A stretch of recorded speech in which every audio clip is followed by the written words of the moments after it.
இன்றைக்கு பொதுக்காலத்தின் 16ஆம் வாரம் ஜூலை மாதம் வியாழக்கிழமை 24ஆம் தேதி.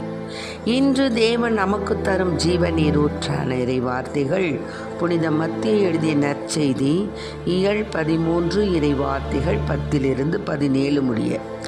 அக்காலத்தில் சீடர்கள் இயேசுவின் அருகே வந்து, ஏன் அவர்களோடு உவமைகள் வாயிலாக பேசுகின்றீர் என்று கேட்டார்கள். அதற்கு இயேசு அவர்களிடம் மறுமொழியாக கூறியது, விண்ணரசின் மறைபொருளை அறிய உங்களுக்கு கொடுத்து வைத்திருக்கிறது, அவர்களுக்கோ கொடுத்து வைக்கவில்லை. உள்ளவருக்கு கொடுக்கப்படும், அவர் நிறைவாக பெறுவார். மாறாக இல்லாதவரிடமிருந்து உள்ளதும் எடுக்கப்படும். அவர்கள் கண்டும் காண்பதில்லை, கேட்டும் கேட்பதில்லை, புரிந்து கொள்வதும் இல்லை. இதனால்தான் நான் அவர்களோடு உவமைகள் வாயிலாக பேசுகிறேன். இவ்வாறு எசேயாவின் பின்வரும் இறைவாக்கு அவர்களிடம் நிறைவேறுகிறது. நீங்கள் உங்கள் காதால் தொடர்ந்து கேட்டும் கருத்தில் கொள்வதில்லை, உங்கள் கண்களால் பார்த்து கொண்டே இருந்தும் உணர்வதில்லை. இம்மக்களின் நெஞ்சம் கொழுத்து போய்விட்டது, காதும் மந்தமாகிவிட்டது. இவர்கள் தம் கண்களை மூடிக்கொண்டார்கள்.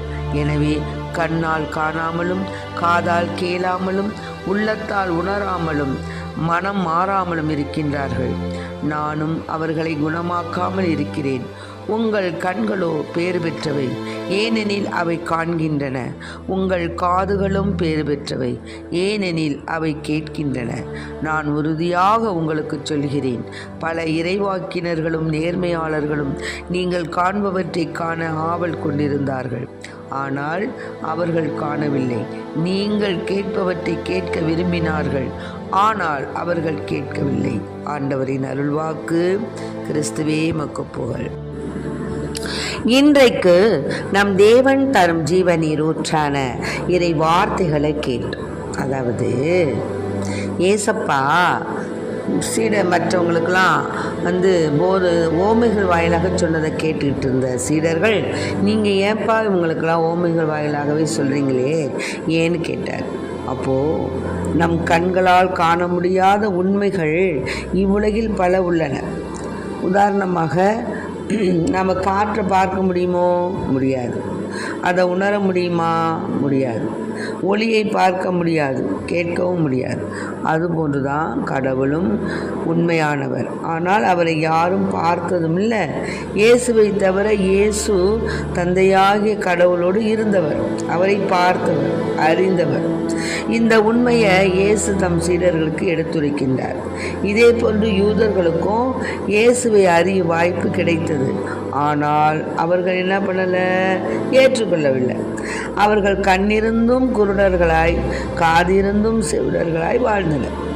இன்று திருவிருந்து உண்ட பின் இயேசுவை போதிய அளவு உபசரிக்கவும் அவரின் வார்த்தைகளை பின்பற்றவும் தவறுகிறவர்கள் இறந்த பின், இதோ நடுவர் இயேசு என் விருந்தினராக 1000 முறை என்னிடம் வந்தாரே, அவரை நான் சரிவர பயன்படுத்தாது பின்பற்றாது போனேனே என்று கதறுவார்கள். இது புனித அலெக்சியஸ் சொன்ன வார்த்தை. அதனால் அன்பு பிள்ளைகளை, தேவன் நம்மிடத்தில் உயிரும் உத்தானவுமாக நம்ம திருப்பலியை காணும் பொழுது, திவ்ய நற்கருணை வாங்கும் பொழுது நம் நாவில் வருகிறார்.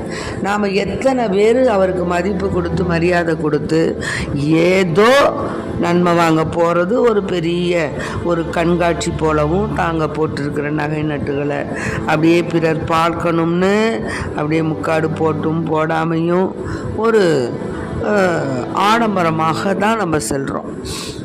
பவ்யமாக தேவாதி தேவன், ராஜாதி ராஜன் நம்முடைய நாவில் வருகிறார் என்று எல்லோரையும் நான் சொல்லலை.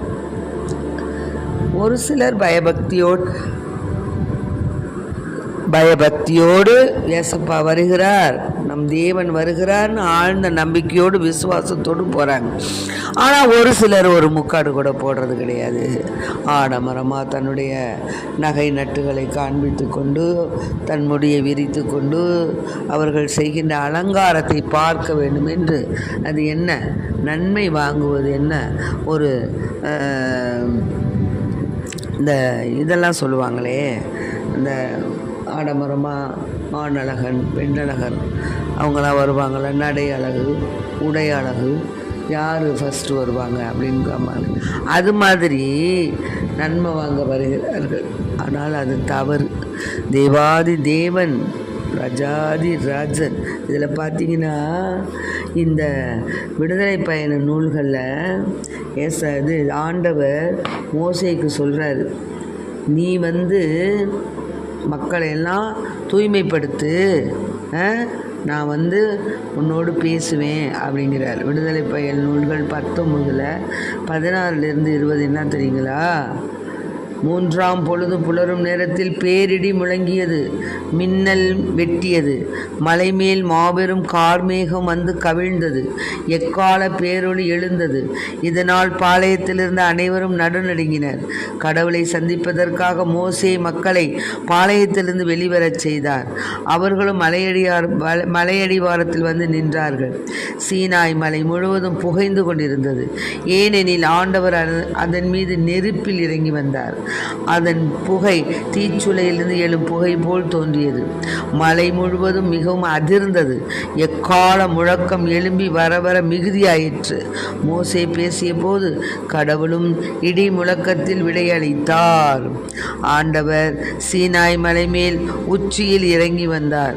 அப்போது ஆண்டவர் மோசேயை மலை உச்சிக்கு அழைக்க மோசே மேலே ஏறி சென்றார். பார்த்தீங்களையா, தேவனுடைய வருகை எப்படி இருக்குது பாருங்கள். ஆனால் அன்றாடம் திருப்பலியில் நம்மளுடைய உள்ளத்தில் வர்றாரு, நாவின் வழியாக நம்ம பெறுகிறோம். ஆனால் ஏசப்பாவுக்கு நம்ம எந்த விதத்தில் நம்ம மரியாதை செலுத்துகிறோம் அவங்கவுங்களும் நினச்சி பார்க்கணும். ஆகவே இனிமேலாவது தேவனை வாங்குவதற்கு முன்னதாக தகுந்த ஆயத்தம், நல்ல பாவசங்கத்தனம் செய்து தேவனை உட்கொள்வது சாலச் சிறந்தது. பாவங்கள் கரைகளோடு போய் வாங்கக்கூடாது. அதுக்காக நம்ம இறைவனிடம் மன்னிப்பு கேட்கணும், பாவசங்கத்தனம் செஞ்சுருக்கணும். அப்புறம் தேவனை வாங்கும் பொழுது தேவாதி தேவன், ராஜாதி ராஜனை நம்ம வாங்கிறது எப்படி வாங்கணும் பார்த்தீங்களா? இடி முழக்கங்கள், சீனாய் மலையில் நெருப்பு தீச்சுவாலை நடுவே வருகிறார் தேவன். அன்றாடம் நம் நாவில் வருகிறார் தேவன்.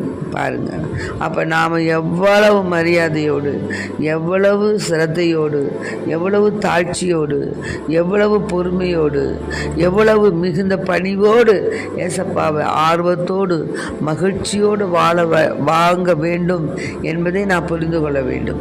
ஆகவே அன்பு பிள்ளைகளை, திருப்பலியில் இயேசுவை நாம் உட்கொள்வதற்கு முன்னதாக நம்மை நாமே தயார்படுத்தி நம் பாவங்களையெல்லாம் இறைவனிடத்திலே சொல்லி அதற்கு முன்னதாக நல்லதொரு பாவசங்கத்தனம் செய்து இறைவனை நாம் உட்கொள்ளும் பொழுது தேவன் அளப்பரிய ஆசீர்வாதத்தை நமக்கு தருகிறார். உண்மையும் முத்தானமுமாக இருக்கக்கூடிய தேவன், நம் தேவன், வாழ்ந்த தேவன், வாழுகின்ற தேவன், வாழக்கூடிய தேவன். ஆகவே அன்பு பிள்ளைகளை, இனிமேலாவது திவ்ய நற்கருணை வாங்கும் பொழுது தூயவர் தூயவர் தூயவர் தூயவர் என்று அவரை போற்றி புகழ்ந்து அந்த திருப்பலி முழுவதுமாக தேவன் நம்மோடு இருக்கிறார், தேவன் இதோ நம் அருகில் வருகிறார், இதோ நம் உடலில் வருகிறார் என்ற ஆழ்ந்த நம்பிக்கையோடு திருப்பலி காண்போம், அவருடைய திருச்சரீரத்தை உண்போம். அதன் மூலமாக பல்வேறு ஆசீர்வாதங்களை நாம் பெறுவோம். ஆமென். Praise the lord. மரியே வாழ்க.